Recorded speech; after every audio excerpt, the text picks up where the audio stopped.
Hey guys, it's me Dory. Today I wanted to continue on with the nostalgic manga feature, and today's presentation will be Del Rey manga.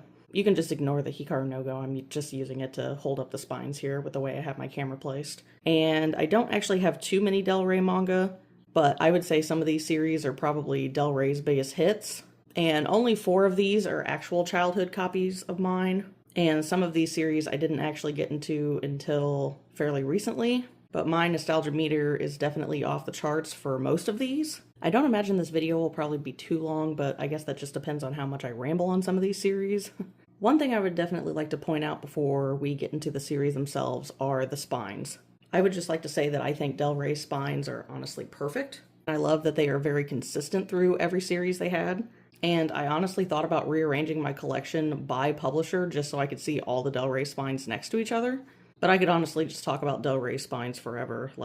I just love that each series is unique with their presentation on the spines, and that they are all just very consistent and distinct and identifiable. So yeah, I will shut up about the spines there. I just love to look at them, but we've got to move on at some point. And I already know which part I will talk about first, so let's dive right into that.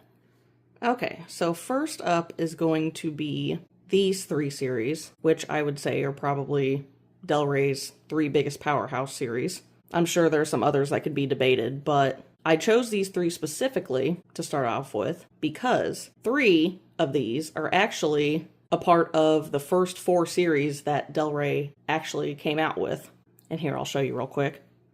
They had all 3 of these, including Mobile Suit Gundam Seed, which is a series I actually did read through a friend. I don't believe I finished it though, but yes, I did buy all 3 of these pretty much on release. Negima did come slightly a bit later, but all 3 of these are my childhood copies that I bought in about 2004, 2005. And I probably reread these Volume 1 specifically, I don't even know how many times. Now, I will be referring to Holic as XXX Holic, as I've just always called it that, so hopefully that doesn't bother anybody too much. But Tsubasa was basically necessary for my collection because I loved Cardcaptor Sakura, as I've probably said in every video I've made so far. And I ended up collecting XXX Holic because of its strong connection to Tsubasa, so they basically were a necessary pair. Negima I bought because of Ken Akamatsu being the author, and if you watch the Tokyo Pop video, I mentioned how reading Love Hina through a friend got me heavily invested in Ken Akamatsu's other series. But even though I bought these series back in the mid-2000s, I actually didn't finish 2 of them until a few years ago, I'd say. I actually ended up rereading the series and completing them online before I actually pieced together the rest of the volumes I was missing, those being Tsubasa and XXX Holic. Negima, I am actually still in the process of completing, and as of right now, I'm only missing the last 6 volumes. So even though I've had all these series forever, it's actually taken me a very long time to actually complete them, with Negima currently going through a rereading process. Now, as a kid, I was absolutely enamored by Tsubasa. I loved Tsubasa. The series focused heavily on a lot of Clamp references, which at the time, I'd only read a couple series. But whenever a new character showed up that I actually knew, I was actually kind of like a kid in a candy store, like, oh my gosh, look at that one, new character, oh my gosh, I know that character. But I ended up stopping Tsubasa at, I believe, volume 18-ish, which is when the series kind of started to take a turn, I would say. And overall, the end of the series was, I don't really know what to say about it. Like I said, I ended up finishing it online, so I need to do yet another reread and actually focus now that I have all the volumes. It's easier for me to flip through and go back if I get confused by something. And then XXX Holic, in the beginning, I actually didn't care as much about XXX Holic as I did Tsubasa, so it actually took me a lot longer to collect that series. But over time, I would say that I probably like that series better than Tsubasa, surprisingly. Now, I wonder how many people were like me who collected the series back then and stopped around volume 16 when, well, if you know, you know. Which I believe is the reason why the last 3 volumes are as pricey as they are. Because once I got to volume 16, it was really hard for me to want to actually finish the series. But thankfully I was able to. My copy of volume 7 is a library copy, but I got it very cheap, so very happy about that. But yeah, I mean, I like and I also don't like how XXX Holic ended, but I do think that it ended in the best way it could. You know, like, not every story has to have the best ending, and that's okay as long as it's done right, and I think for XXXHolic it was done right, although I believe it does leave some things up in the air, which I guess is why the sequel series, Ray, exists. And, oh, I guess I better cut in and mention that. I haven't read the sequel series to Tsubasa. I do own the first volume, but I don't have all three, so I just never got around to reading it. XXXHolic Ray, I do have the first 3 volumes of that. Never got around to getting volume 4, but now the series is finally continuing, as Clamp has had it on hiatus forever, as Clamp is known to do. I kind of like Ray, but I'm just not really sure exactly where it's going. I don't know if it's supposed to be meaning to tie up loose ends that were left behind in XXXHolic, but I don't really mind the story so far. But as for the sequel series for both series, I don't think there necessarily needed to be one. But I also won't really complain about it because, you know, more Tsubasa and XXXHolic to indulge in, so. But yeah, eventually I would like to do very thorough reviews of both of these series.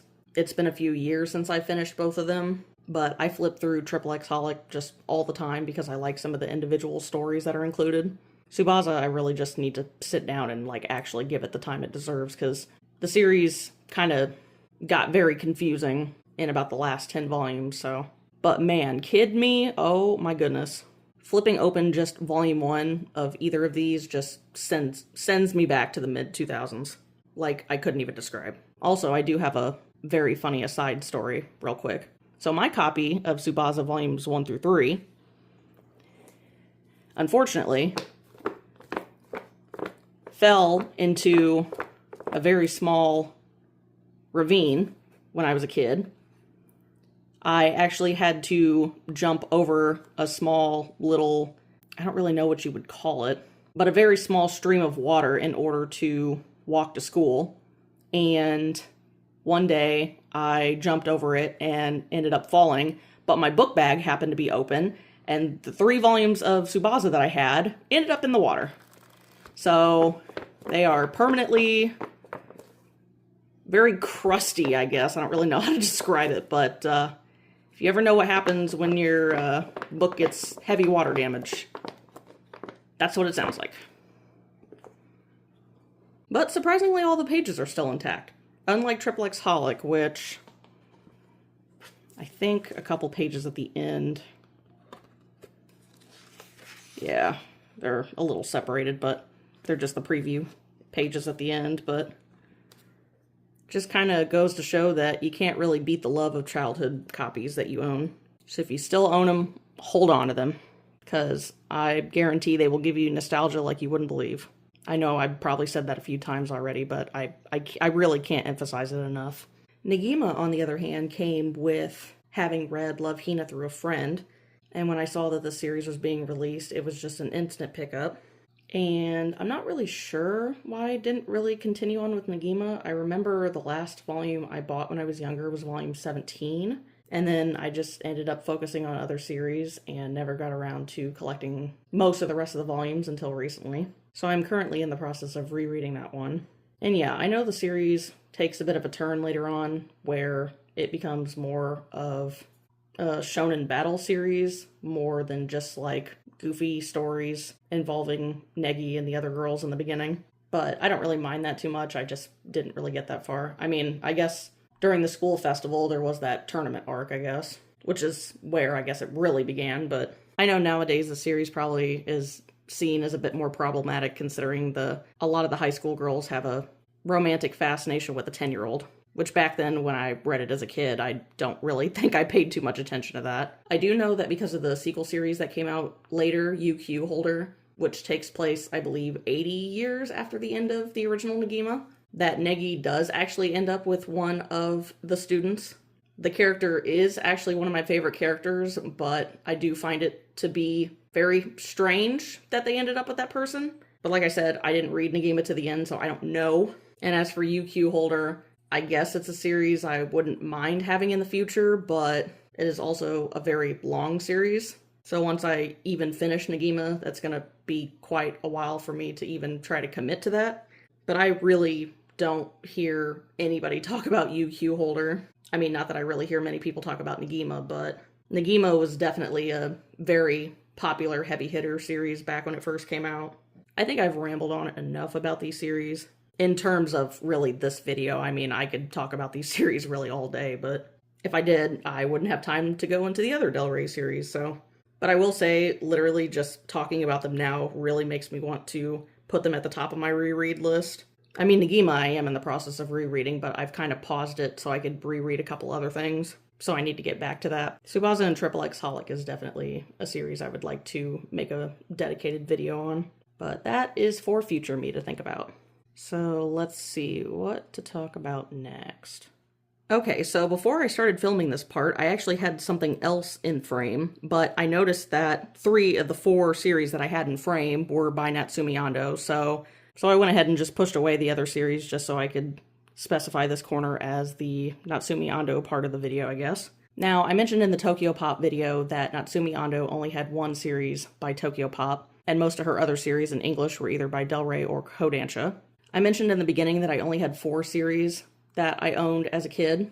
The first 3 were in the first part of the video, and Arisa is actually the other one. But I did actually read all 3 of these as a kid. Wild at Heart I borrowed from a friend. I actually don't remember it at all. I think I just read through it pretty quickly because it's a self-contained omnibus, and then promptly forgot about it. But I ended up picking this up for like $5 a couple years ago and just haven't done a reread of it yet. Kitchen Princess was a series that another friend of mine got me into, and I only read the first few volumes, but I absolutely adored it and had always wanted to continue reading it. But I remember before I got that chance, a few years later, another friend of mine had read the series and ended up giving me a huge spoiler, because this is one of those series where the main female has 2 guys to choose between, and I had my pick of my favorite. And my friend was like, oh, didn't you hear that halfway through the story something happens to that guy? And I literally thought she was joking because I was like, what? And it wasn't even so much the fact that she didn't end up with that character, but the fact that he literally gets removed from the story like halfway through. So then the rest of the series, you're like, okay, well, now she's definitely going to end up with this other guy. Like, at least in most shoujo series, like, you kind of know who she's going to end up with, but they at least drag it out until the end. But this series was like, nope. Do away with him, I guess. So that was definitely quite the twist. So then when I actually did complete the series recently and read it all the way through, I was still gravely disappointed because I liked that character. In shoujo series, when a female has to decide between 2 males, I always end up choosing the one that she doesn't end up with. So yay for me on that one, I guess. But I also noticed that the characters the female ends up with is usually the type of character I don't really care for. Usually the more obnoxious or headstrong kind of character. So, I don't know what that says about me, but one thing I can say about Natsumi Ando series, as opposed to other shoujo series, is that some shoujo series you just kind of read, and it just kind of drags on with like the goofy, okay, here's the beach episode, here's the hot springs episode, here's the such and such whatever. And it's really just goofy hijinks until she just ends up with somebody. And a lot of times I'm just like, okay, waiting for the story to end. Which is how I felt about Momote Lollipop, which actually won't be included in this video because I sold it pretty recently because I hated it so much. But Natsumi Ando's series, I actually don't find to be a drag. There are some shoujo series that I read as a kid that I reread when I was older, and I was like, wow, I can't wait for the series to end. But I've never felt that way about a Natsumi Ando series, actually. Now, like I said, Wild at Heart, I don't remember, and if I don't remember it, then I probably wasn't too fond of it. But in getting into that note is where we get into Arisa. And Arisa was a series that a friend of mine had the first volume, and then I ended up buying it because I wanted to continue it. And I'm glad I did, because Arisa is probably one of my favorite shoujo series. Now, it is a series that has a lot of flaws, being that it's more of a mystery series, and there actually is hardly any romance in the series at all, which I'm okay with. But there's a lot of stuff that goes horribly wrong in the series, and it's basically like, how in the world did the characters do this? Which I can't really describe it without getting into spoiler territory, but I really like the main character, Tsubasa, and she is totally no nonsense, and is all about doing what she can to protect her sister. And even though it seems like it will introduce romantic elements, it really doesn't get that way. But I don't know, I've reread the series quite a few times. And it actually doesn't take too long to get through. But if you're ever interested in a good shoujo series that doesn't focus on romance, then I would definitely suggest Arisa. Like I said, it does have a lot of really wacky flaws. Like, this is one of those series where you're, like, wondering the whole time, like, where the hell are the police at? But I mean, what's a shoujo without obnoxious drama, you know? So yeah, of all of Natsumi Ando's series, I would say Arisa is my favorite. If I had to choose between Zodiac PI and Kitchen Princess, I would say maybe Zodiac PI. But it's also shorter than Kitchen Princess, so... I also did start reading her series by Kodansha called Something's Wrong With Us, which I think is another more shoujo mystery-esque series. And it focuses on adult characters, I believe. But I never read anywhere past the first 3 volumes. But I was interested in it. So I would say that if you enjoy any of Natsumi Ando's series, to check out any of her other stuff. It's just too bad she doesn't have that many series in English. I think every series that I've mentioned so far are the only ones that she has in English. And yeah, I think I will just wrap up the Natsumi Ando focus here and see what I've got next to say. Now, if you've seen any of my other videos, you will probably know I have a very extensive Magical Girl collection. So I decided to pair all of these together because these are my Del Rey Magical Girl series. I mentioned earlier that I did have Momote Lollipop, but I've only seen that described as a Magical Girl series through like one source. Other than that, it's usually not considered a Magical Girl series, and the main character doesn't even get her powers until the very, very, very last volume. So once I got done reading it, I really didn't like it, so I just sold it. And I know there's a couple other Del Rey series that could be considered Magical Girl series, but I just don't have those. Kamichama Karin Chu is the sequel to Kamichama Karin, which was released by Tokyo Pop first. And I read both of those fairly recently, and I can say that I think I liked the original series better. The sequel series was okay, but I found myself kind of like speeding through it to finish it. But I do love Koge Dombo's art, so I think I spent more time staring at the art than actually like reading the story. But it's okay, I didn't really think it was anything too special. Peachy Peachy Pitch, I read the first volume when I was younger and didn't really think too much about it, but I did like the art and eventually was able to get my hands on the whole series and read it for the first time, all the way through. But I also didn't really care for it too much. I've seen a lot of reviews say that the anime is way more expansive and a lot better, but I don't really think I care to check out the anime versus other Magical Girl series like Saint Tail or something. But the series was okay, it wasn't bad or anything. Sugar Sugar Rune, I actually have not read. But one thing I will say is it is my top priority, along with Blackjack, of series that I want to complete. I have all the volumes except for volumes 5 and 7 currently. Udon announced like 80 years ago that they had the rights to re-release Sugar Sugar Rune, which they are supposedly going to go off of the new version that was released in Japan a few years back, maybe longer.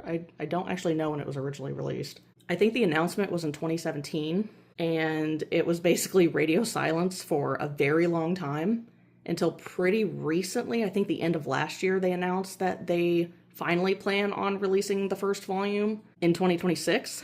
We're almost halfway through the year, and I still don't even think there is a release date for the first volume yet, so that's not a good sign. So I have been waiting on very bated breath for that release. But I still plan on collecting the original Del Rey singles, also because, like I said, I just adore the spines. But if you know anything about Sugar Sugar Rune on the secondhand market, it is very expensive. I actually got very, very lucky with my copy of Volume 8, which I guess usually doesn't really go for any less than like $300. I managed to find a library copy for like $10. I don't actually have many library copies in my collection, but the ones that I do have are of very, very pricey volumes that I was able to find for pretty cheap, so sometimes there are very big pluses for having a library copy. But yeah, this is very, very high on my list of series that I really want to read through. I've heard basically nothing but good things about the series, and the author is pretty well known, mainly for more adult-oriented series, which I can't say I've read anything by her, but I have only heard very good things about Sugar Sugar Rune, so very excited to eventually get to reading the series, whether it be through the Del Rey singles if I ever finish those, Udon's release if they ever come out within the next century, or even the new anime adaptation, which is supposedly in the works. So for now, I don't really have anything else to say about that, but if anybody's read the series and really enjoys it, let me know. Shugo Chara I did read when I was younger, only the first half of the series, I believe. And I was able to buy the whole series I think about 8 years ago, before it got very expensive on the secondhand market, which now Kodansha is doing a re-release of the new edition that came out a few years ago in Japan, which I did actually make a video about that. But Shugo Chara was actually kind of influential to me when I was younger. And one thing to note is that Amu Hinamori is actually the only character that I have ever cosplayed, and I really just love her aesthetic. As for the story itself, it's okay. I think the ending to the big bad of the series was really terrible, and I feel like the authors didn't really know how they wanted to wrap it up, so they just kind of threw some stuff together and it just did not work. But besides that, I really do like most of the characters. Some characters got introduced that I really thought I was going to hate, but then by the end of the series, I kind of grew fond of. Peach Pit is an author group that I just keep coming back to. I mentioned in the Tokyo Pop video that Deers was the first Peach Pit series that I read, and I'm currently collecting Rose and Maiden, also in the new edition, and I don't mind that series too much so far, but I don't really have anything bad to say about it. Shugo Chara, though, I'll mainly come back to because of the art. It's also another series where recently I've seen reviews of the new edition saying that the age gap is extremely problematic nowadays, as I kind of mentioned with Nagima earlier. And I just want to say I was never a fan of Amuto, so I've always been a die-hard Tadamu fan, and I will stick with that. I just don't really like Akuto as a character in general, but maybe I'm one of the very, very few that feel that way. But regardless of how I feel about the series in general, I do still like to go back to it. And like I said, I'm currently rereading the series with the new edition and the new sequel series that has also come out recently. So I am getting hit with a pretty big dose of Shugo Chara in the modern day. So yeah, we'll move on to the last set I have here to show off. Now here's the last 3 Del Rey series I have to show off in my collection. And I just kind of combined them here because I don't have too much to say about them. I never read any of these as kids. I picked up Orange Planet because it was by Haruka Fukushima, which I talked a lot about in the Tokyo Pop video. The series was interesting. I honestly don't remember it too much, except I think there was also an age gap romance in that series as well. But I'm a Haruka Fukushima fangirl, what can I say? Hellgirl is a series I had been interested in for a while. I actually didn't hear about it until recently, and was able to find a full set of it. One thing to know about me is I really like episodic series that are done well, and this is one of those horror episodic series, usually about like revenge or something like that. And honestly, I did enjoy the concept of Hellgirl, but I didn't enjoy a lot of the stories, and I would say the art isn't very good either for a shoujo series. But I did actually start watching the anime about a year ago, and I think I was more interested in the anime than the manga. I think there's a sequel or a couple sequels of the manga that never got an English release. But yeah, it's okay. I mean, I wouldn't mind rereading it, but I mean, it's okay for what it is. A shoujo horror series that I wish would get an English release would be Zekyu Gakyu, or Screaming Lessons. That one kind of has some hit or miss stories, but I do overall like it better than Hellgirl. But unfortunately, that doesn't have an English release and probably won't ever get an English release. But I would say that if you're interested in Hellgirl, I would definitely check that series out. Alive, I just happen to have the first volume of. It unfortunately got dropped, so I think there's only 8 volumes out of 21 in English. Something interesting to note is that the art is actually by the creator of Noragami, but I have actually not read it at all. The synopsis of the story actually sounds pretty interesting, and I would like to read it one day. But it's unfortunately one of the series in English that just never got finished, so even if I do manage to collect all 8 volumes, I'd have to read the rest online anyway. I haven't heard too much about Alive, but it got decent reviews, I think. But yeah, it's the only one I've shown off that I actually have not read yet, so I don't have too much else to say about that. And yeah, that's really the end of my Del Rey Nostalgia Showcase here. So let me wrap up to the last part of the video here. Okay, these are the series I'm the most nostalgic for, so these are the ones that'll be in frame at the end. And I have heavy nostalgia for the series that I do have for Del Rey, but other than that, I haven't really dipped my toes into many other Del Rey series. Of the series that I don't own, I've read Momote Lollipop and a little bit of Mobile Suit Gundam Seed. Gudu Gudu Pon-chan, I think, is another one. I think there's one called Free Collar's Kingdom, I think is by Del Rey too, but I can't think of any others off the top of my head that I've read. Del Rey as a publisher was actually mainly known for releasing sci-fi series, and I believe they're still publishing stuff. But on the manga side, I think they went defunct in 2010, where they got taken over by the new Kodansha branch, I believe. And so a lot of series that Del Rey released got finished through them, with the same consistent spines, surprisingly. As here, I'll show you an example. So this printing of Shugo Chara is actually a second printing. as Shugo got finished by Kodansha initially and then got reprinted through Kodansha. So if you can see, the labels are different on the top and the bottom. And same with Arisa. Arisa, actually only the first volume was printed by Del Rey, and the rest of the series was printed by Kodansha. So yeah, just a little fun fact there. So I believe series like Air Gear and The Wallflower and Fairy Tail got that treatment. Some series actually ended up getting omnibuses halfway through their completion, like the aforementioned Air Gear and The Wallflower, which I believe is when Del Rey started going defunct and Kodansha took over. I don't know if that was just like a last-ditch effort to try to finish the series before they went completely defunct or something.